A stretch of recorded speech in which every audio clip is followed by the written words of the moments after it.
General Motors has been a journey. I mean, I think you were one of the very few CEOs at the time that groomed a woman to take over from you. And that's quite something back then.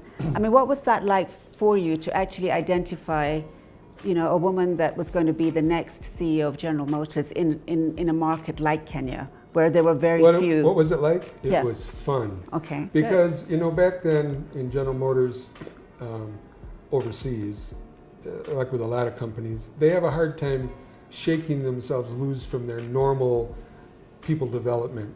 When you introduce someone from another market, like Rita, and to the process of developing management capability and things like that, she would probably argue with you, with me about it, or with us about it, but I think that it was a good 8 years, 8-year plan. Oh yeah. From when we first identified her as a high potential employee. And talent. To all the things we did, exposing her, and look, I mean, again, she also learned from what we did together. Yeah, she's amazing though. Yeah. And you know, I mean, the fact that you could spot talent and grow her was just at that time, I mean, now there are a few more women CEOs, but at the time that you did it, it was very new. Everyone's like, oh my God, who's this girl? And Rita's own story, and I hope to have her one day with us, but I mean, her own story is just amazing.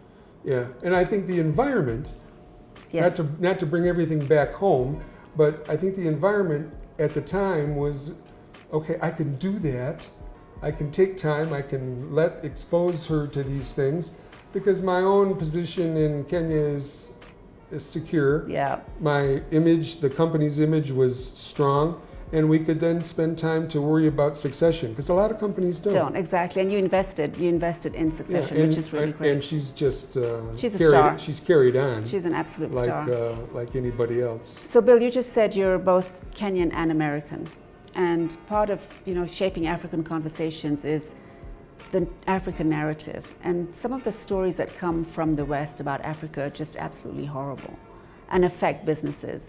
What do you think we can do with your Kenyan hat to change sort of the narrative about Africa? What can Africans do to change the African narrative?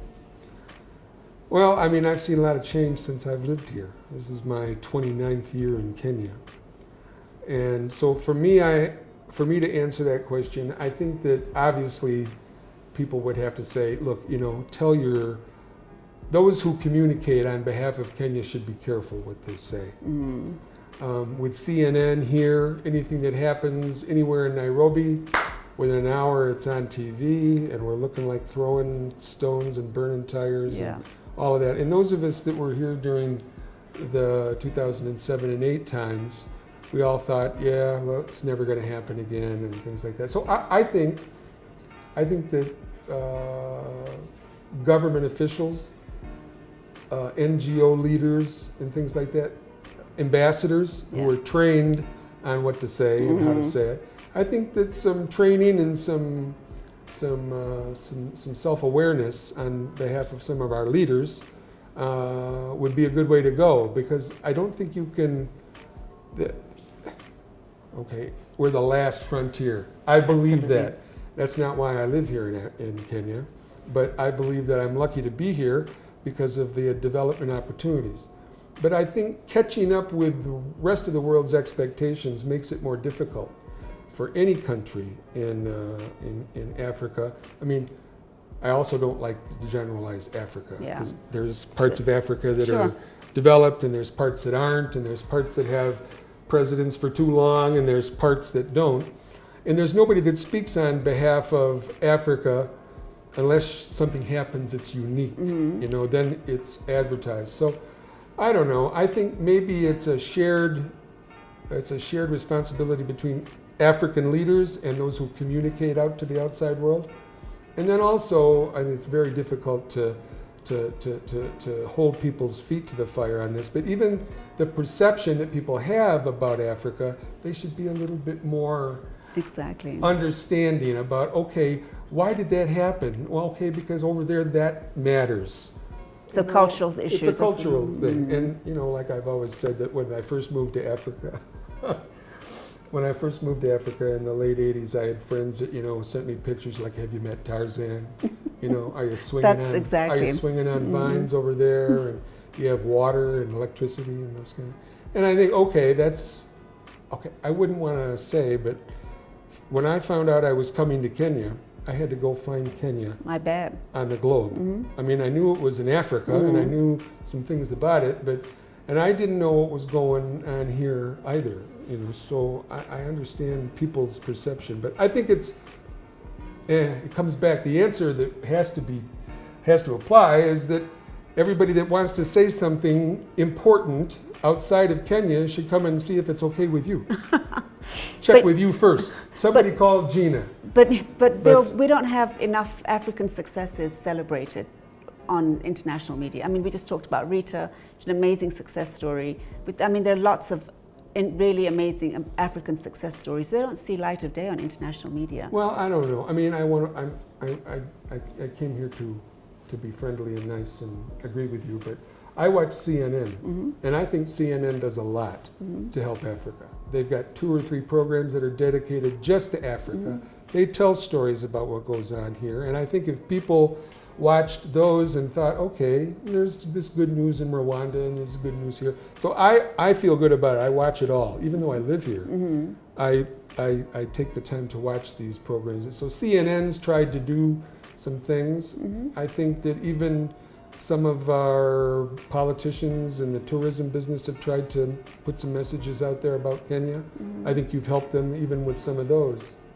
I don't know. I don't think there's a real answer. I think that it's going to take time. But what'll happen is when we get up with the rest of the world, then we'll be fine. Yeah. I think the stress is that maybe people think it's going to take us too long. Yeah, and we're in a hurry. Or we do things and then we go backwards for a few years and things like that. But if they understand the politics, if they understand the economics, the poverty, the educational things, the issues with men, women, boys, girls, and things like that, then you put it into perspective. As I now understand it, I'm not as unhappy about the things that happen here because I understand them. And I think not everybody can move to Kenya. Or you've become too Kenyan.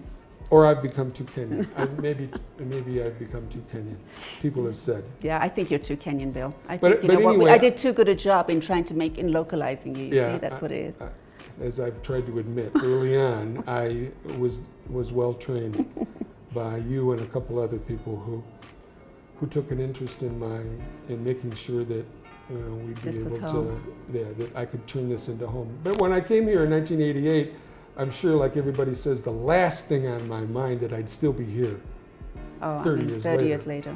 But there's some things here that you can't get anywhere else in the world. That's true. It's special. And fortunately for me, 8 or 10 out of my top 12 things are part of the fabric in Kenya, and that's why I'm still here. And now I have young kids and my future and my things down in my rural home. And we're not letting you go anywhere, Bill. We're just we're gonna keep you right here, and you can go visit America once in a while. I'm gonna need the help probably now more than ever.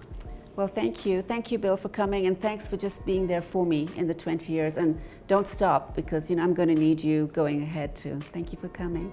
Thank you for having me. And congratulations to you and the team. Thank you. Okay. Hi, I'm Bill Lay. I'm happy to be here today with Gina, and you're watching Shaping African Conversations.